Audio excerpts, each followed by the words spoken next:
In chemistry with प्रवेश में आपका स्वागत है। One of the lesson here for the class 12, वो लेसन कौन सा है तो उस पर हम बात कर लेते हैं।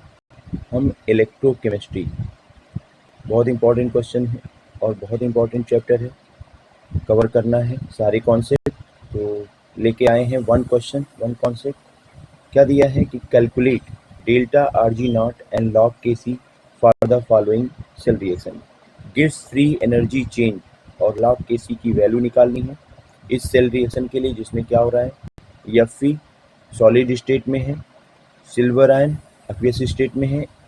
तो हो क्या रहा है रिएक्शन में, हम देख रहे हैं Fe आपकी क्या हो जा रही है, ये ऑक्सीडाइज हो जा रही है। Fe ऑक्सीडाइज हो रही है यानी ऑक्सीडेशन हो रहा है।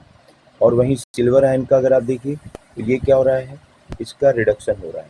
यानी एक ऐसा गैल्वेनिक सेल बनाया गया है जिसमें आयरन रॉड और सिल्वर रॉड का उपयोग किया गया है, उनका साल्ट सोल्यूशन लिया गया है। तो आपको इस सेल रिएक्शन के लिए क्या करना है, डेल्टा RG नॉट की वैल्यू निकालनी है। अच्छा, इसमें कुछ दिया है इनकी स्टैंडर्ड इलेक्ट्रोड पोटेंशियल की वैल्यू दी है। Fe2+/Fe इसका दिया है -0.44 वोल्ट, और वहीं सिल्वर के स्टैंडर्ड इलेक्ट्रोड पोटेंशियल का मान दिया गया है +0.80 वोल्ट। और इसके साथ साथ क्या दिया गया है, 1 फैराडे की वैल्यू दी गई है। ये आप कहा गया है कि इसकी वैल्यू आप 96,500 कूलाम मोल इनवर्स रख सकते हैं। तो आते हैं इसके कॉन्सेप्ट पे।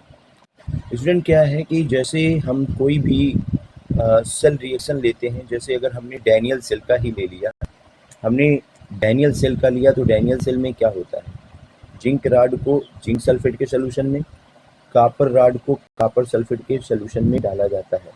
और सेल रिएक्शन क्या होता है कि हम ये देखते हैं, क्या देखते हैं कि सेल रिएक्शन में देखने को मिलता है कि जिंक आयन के रूप में सोल्यूशन में जाती है, और copper cupric ion copper cathode पर पहुंचकर होता क्या है, ये कॉपर के रूप में डिपॉजिट होता है। ये डैनियल सेल का रिएक्शन है। आपके लिए डैनियल सेल एक बार फिर से बना देते हैं। वैसे तो इसके लिए एक कॉन्सेप्ट दिया हुआ है, देखिए यहाँ पे जिंक की राड को क्या किया गया है, जिंक सल्फेट के सोल्यूशन में डाल दिया गया है, और कॉपर की राड को कॉपर सल्फेट के सोल्यूशन में रख दिया गया है। ये आपकी जिंक राड है और ये आपकी कॉपर की राड है। अब होता क्या है कि इसको एक्सटर्नली हम थ्रू वोल्टामीटर या गैल्वेनोमीटर हम एक वायर से कनेक्ट कर देते हैं। इंटरनली इसको क्या करते हैं, साल्ट ब्रिज से कनेक्ट कर देते हैं, साल्ट ब्रिज से। अब देखिए, जब ये सेल ऑपरेट होगा तो क्या होगा कि इस जिंक हाफ सेल में, जिंक इलेक्ट्रोड में Zn2+ की कंसंट्रेशन बढ़ती जाएगी। क्यों बढ़ेगी, क्योंकि Zn जिंक के एटम जिंक इलेक्ट्रोड पर इलेक्ट्रॉन्स को लूज करते हैं, और इलेक्ट्रॉन्स को लूज करने के बाद वो सोल्यूशन के रूप में जिंक आयन के रूप में जाते हैं। तो जैसे जैसे टाइम आगे की तरफ बढ़ेगा, सेल रिएक्शन प्रोसीड होगा, जिंक आयन की कंसंट्रेशन इंक्रीज होती है। ठीक है, अब आते हैं कॉपर इलेक्ट्रोड की। अगर हम देखें कॉपर इलेक्ट्रोड पर क्या हो रहा है, तो क्यूप्रिक आयन, विलयन में क्यूप्रिक आयन है, ये क्यूप्रिक आयन होता क्या है, ये कॉपर इलेक्ट्रोड पर पहुंचता है, और कॉपर इलेक्ट्रोड पर पहुंच करके ये क्या करता है, इलेक्ट्रॉन्स को गेन करता है। इलेक्ट्रॉन्स को गेन करने के बाद ये कॉपर के रूप में डिपॉजिट हो जाता है। तो आपको क्या मिल रहा है, Cu2+ की कंसंट्रेशन डिक्रीज हो रही है। जैसे जैसे रिएक्शन प्रोसीड हो रहा है आगे की तरफ, जिंक आयन की कंसंट्रेशन इंक्रीज हो रही है, Cu2+ की कंसंट्रेशन डिक्रीज हो रही है। अच्छा, इसका रिजल्ट क्या होगा, रिजल्ट ये होगा कि जो इनका स्टैंडर्ड इलेक्ट्रोड पोटेंशियल है वो इंक्रीज होगा, क्योंकि आयन की कंसंट्रेशन बढ़ेगी तो सेल पोटेंशियल इंक्रीज होगा। और Cu2+ यानी क्यूप्रिक आयन की कंसंट्रेशन डिक्रीज होने से इसका स्टैंडर्ड रिडक्शन पोटेंशियल या स्टैंडर्ड इलेक्ट्रोड पोटेंशियल ये क्या होगा, ये डिक्रीज होगा। ये डैनियल सेल के लिए मैं आपसे बात कर रहा हूँ। ठीक है, तो रिजल्ट क्या हो रहा है, कि एक का बढ़ रहा है, एक का घट रहा है। एक स्थिति ऐसी आएगी कि दोनों की स्टैंडर्ड रिडक्शन पोटेंशियल या इलेक्ट्रोड पोटेंशियल दोनों की क्या हो जाएगी। ये जिंक आयन की बात कर लें, ये जिंक इलेक्ट्रोड की बात कर लें और ये कॉपर इलेक्ट्रोड की बात कर लें, दोनों की स्टैंडर्ड इलेक्ट्रोड पोटेंशियल या स्टैंडर्ड रिडक्शन पोटेंशियल इक्वल हो जाएगी। और यही इक्विलिब्रियम स्टेट है। ये देखिए, ये कॉपर इलेक्ट्रोड के लिए हमने दे दिया और ये हमने जिंक इलेक्ट्रोड के दे दिया। और इस दशा में जब ये इक्विलिब्रियम में रिएक्शन आ गया, दोनों की स्टैंडर्ड इलेक्ट्रोड पोटेंशियल इक्वल हो गई, तो इसे इक्विलिब्रियम कहते हैं। इक्विलिब्रियम स्टेट पे रिएक्शन रुक जाएगा और इसका जो सेल पोटेंशियल इस दशा में होगा वो 0 हो जाएगा। एट इक्विलिब्रियम पर अगर बात करें, इक्विलिब्रियम पर क्या होता है, इक्विलिब्रियम पर सेल पोटेंशियल 0 हो जाता है, राइट। अब देखिए सेल रिएक्शन आपके सामने पुनः हम लिख देते हैं। Zn ये हो गया plus Cu plus Cu2 plus Aq, right, is equal to, ये हो गया इक्विलिब्रियम की साइन हमने दी, ये आ गया Zn2 प्लस, ठीक है, ये आपका Aq और ये आपका आ गया कॉपर सॉलिड स्टेट। यहाँ भी Zn सॉलिड स्टेट है। अगर इस पे हम law of chemical equilibrium apply करें तो Kc इक्वल टू क्या हो जाएगा, Kc इक्वल टू हो जाएगा product of the concentration of the products, तो Zn2 प्लस की कंसंट्रेशन और ये आ जाएगा Cu की कंसंट्रेशन, राइट। और ये इसके अपान में अगर हम बात करें तो ये आ जाएगा आपका आ जाएगा, ये देखिए लिखने में थोड़ा सा हमने गड़बड़ लिख दिया है। ये क्या होगा, हमें कंसंट्रेशन लेनी है प्रोडक्ट की, तो ये हो जाएगा Zn2 प्लस की कंसंट्रेशन, ये बिल्कुल क्लियर होना चाहिए। Zn2 प्लस की कंसंट्रेशन जो कि एक्वियस स्टेट में है, और किसकी कंसंट्रेशन हमें लिखनी है, और कंसंट्रेशन हमें लिखनी है Cu की, कॉपर की कंसंट्रेशन, अपान ये आ जाएगा Zn की कंसंट्रेशन जो कि सॉलिड स्टेट में है और Cu की कंसंट्रेशन। अभी देखिए क्या है स्टूडेंट, क्या आपको पता है कि सॉलिड स्टेट में अगर सब्सटेंस की कंसंट्रेशन ली जाती है, जैसे Cu सॉलिड स्टेट में है तो इसकी यूनाइट मानी जाती है, Zn की कंसंट्रेशन ली जाती है तो ये भी एक यूनाइट मानी जाती है, 1 मानी जाती है। तो उस दशा में आपको क्या मिल रहा है, आपको मिल रहा है Kc equal to Zn2 plus की कंसंट्रेशन अपान Cu2 प्लस की कंसंट्रेशन। क्लियर है, इतनी बातें क्लियर है। चलिए आगे बढ़ते हैं। इसमें देखिए नर्स्ट इक्वेशन अब देखते हैं। नर्स्ट इक्वेशन उस रिएक्शन के लिए जो मैंने आपको डैनियल सेल के लिए दिखाया, नर्स्ट इक्वेशन क्या होता है, E cell equal to E not cell और माइनस 2.303 RT अपान 2F। अच्छा, NF होता है क्योंकि नंबर ऑफ इलेक्ट्रॉन्स जो इन्वॉल्व हो रहे हैं वो 2 मोल हो रहे हैं, इसलिए 2F, और लॉग ऑक्सीडाइज स्पीसीज की कंसंट्रेशन अपान रिड्यूस स्पीसीज की कंसंट्रेशन, Zn2 प्लस की कंसंट्रेशन अपान Cu2 प्लस की कंसंट्रेशन। अब देखिए मैंने अभी क्लियर किया कि इक्विलिब्रियम पर क्या होगा, इक्विलिब्रियम पर जो सेल की पोटेंशियल होती है वो 0 होती है। तो चलिए वैल्यू रख दिया जाए। अगर ई सेल की वैल्यू ये 0 कर दी गई तो ये सारी की सारी वैल्यू आप लेफ्ट साइड में लाएं, तो ई नॉट सेल इक्वल टू यही हो जाएगा 2.303 RT अपान 2F log Zn2 प्लस अपान Cu2 प्लस। ठीक है, अभी देखो क्या हो रहा है, Zn2 प्लस और Cu2 प्लस को हटा करके हम Kc लिख सकते हैं। तो यहाँ Zn2 प्लस की कंसंट्रेशन, Zn यहाँ क्या किया गया, यहाँ याद रखिए क्या किया गया, Kc क्यों रखा गया, E not cell equal to 2.303 RT upon 2F और log Kc क्यों रखा गया, क्योंकि जब इक्विलिब्रियम पे ये सेल इक्विलिब्रियम को अचीव कर लिया है तो उस दशा में इनकी कंसंट्रेशन का जो रेशियो होता है वो Kc के इक्वल हो जाता है, राइट। तो ये यहाँ दिया गया Kc equal to Zn2 plus upon Cu2 plus at 298 kelvin. अभी फर्दर आइए, E not cell equal to, अगर हम R की वैल्यू रख दें, T की वैल्यू रख दें, F की वैल्यू रख दें, तो उस दशा में क्या होगा, R की वैल्यू अगर आपने रख दिया तो 2.303, ये नस्ट इक्वेशन पे क्वेश्चन बना हुआ है। R की वैल्यू आप रख दिया, आपने टेम्परेचर 298 केल्विन रख दिया, आपने फैराडे की वैल्यू दिया गया 96,500 रख दिया, 8.31 जूल केल्विन मोल इनवर्स, और ये मल्टीप्लाई 298, तो ये वैल्यू आ जाती है E not cell equal to 0.059 upon n log Kc।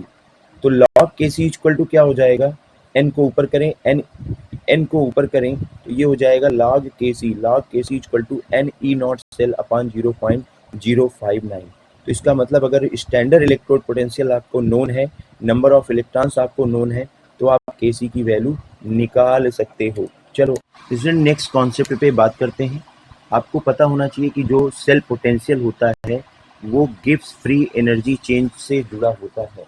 Cell potential Gibbs free energy change से जुड़ा होता है, गिब्स फ्री एनर्जी चेंज, जिसको आप डेल्टा आर जी नॉट से डिनोट कर रहे हो, राइट। और एक बात ये भी याद रखिए कि जो वर्क इलेक्ट्रिक वर्क होती है वो इलेक्ट्रिक वर्क कैसे निकाली जाती है। इलेक्ट्रिक वर्क निकालने का मतलब ये हो गया कि हम कैसे निकालते हैं कि कितना इलेक्ट्रिक वर्क किया गया 1 सेकेंड में। तो इसके लिए हम क्या करते हैं कि जो हमारा इलेक्ट्रिकल पोटेंशियल होता है उसमें हम मल्टीप्लाई कर देते हैं टोटल चार्जेस से। तो टोटल चार्जेस से हम मल्टीप्लाई कर देते हैं तो ये हमारा क्या होता है, इलेक्ट्रिकल वर्क होता है, W मैक्सिमम होता है। अच्छा देखिए यहाँ साइन में माइनस लिया गया है, ये माइनस क्या डिनोट करता है, माइनस डिनोट करता है कि जब सिस्टम, ये थर्मोडायनेमिक्स में आपने पढ़ा होगा कि अगर सिस्टम ने सराउंडिंग पर वर्क किया, सिस्टम के द्वारा सराउंडिंग्स पर वर्क किया जा रहा है, कौन सा work, electrical work, system does work, या सिस्टम आप लिख सकते हो system work on the surrounding. इसीलिए कन्वेंशन के लिए इसे निगेटिव साइन दिया जाता है, तो minus F E not cell. और ये इलेक्ट्रिकल वर्क, अगर आपको इलेक्ट्रिकल वर्क जो होता है वो किससे मेजर किया जाता है, गिब्स फ्री एनर्जी चेंज से मेजर किया जाता है। कभी भी आपको इलेक्ट्रिकल वर्क अगर निकालना है तो गिब्स फ्री एनर्जी चेंज के ये इक्वल होता है।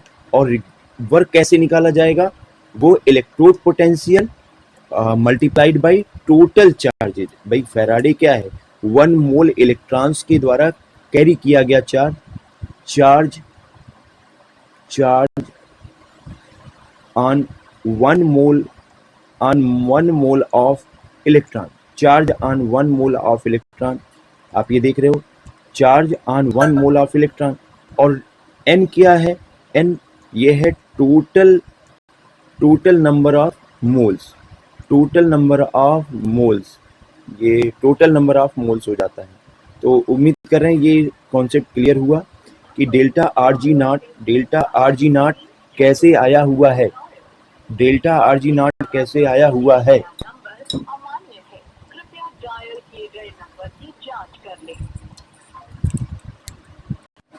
स्टूडेंट आगे देखते हैं, एक और कॉन्सेप्ट पे बात करते हैं। वो कॉन्सेप्ट क्या है, ये देखिए कि डेल्टा, अगर हमें गिब्स फ्री एनर्जी रिलेशन निकालना है, cell potential Gibbs free energy और इक्विलिब्रियम कांस्टेंट पे, तो हम कैसे निकालेंगे। तो देखिए अभी delta R G not equal to होता है minus N F E not cell, और E not cell equal to होता है 2.303 N F R T log K C, right. तो डेल्टा जी नॉट या R G not equal to हो जाएगा minus N F, और ये वैल्यू ई नॉट सेल को हटा के ये वैल्यू हम प्लेस करते हैं, तो 2.303 upon n F R T log K C, ये हमने मेंशन कर दिया। तो जब हमने मेंशन किया तो एन एफ ये कैंसिल हो गया, तो आपको क्या मिल जाता है, minus 2.303 are T log K सी हो जाता है। और देखो क्या है कि 2.303 ये 2.303 को अगर आप चाहो तो इसको आप 2.303 लाख, इस वैल्यू को आप लान में कन्वर्ट कर सकते हो। तो यही आ जाता है delta G not equal to आ जाता है, क्या आ जाएगा, माइनस आर टी लान के सी। आर टी बचा हुआ था, आर टी और ये लान के सी आ जाता है। तो एक रिलेशनशिप आपको मिल गई, किसमें, delta G not gives free energy change और इक्विलिब्रियम कांस्टेंट पे। चलिए अब आपको समझ में आ गया होगा। आपके क्वेश्चन में क्या दिया गया था, आपके क्वेश्चन में दिया गया था कि आयरन इलेक्ट्रोड का स्टैंडर्ड इलेक्ट्रोड पोटेंशियल दिया गया था, ये -0.44 दिया गया था, और सिल्वर इलेक्ट्रोड का इलेक्ट्रोड पोटेंशियल दिया गया था, ये कितना दिया गया था, ये दिया गया था प्लस 0.80 वोल्ट दिया गया था। तो देखिए, जब आप क्या करते हैं कि सबसे पहले तो आप उस सेल का पोटेंशियल निकालते हैं। तो ईएमएफ या सेल पोटेंशियल निकालने के लिए फार्मूला क्या होता है, ये होता है ई कैथोड माइनस ई एनोड, ये फार्मूला होता है।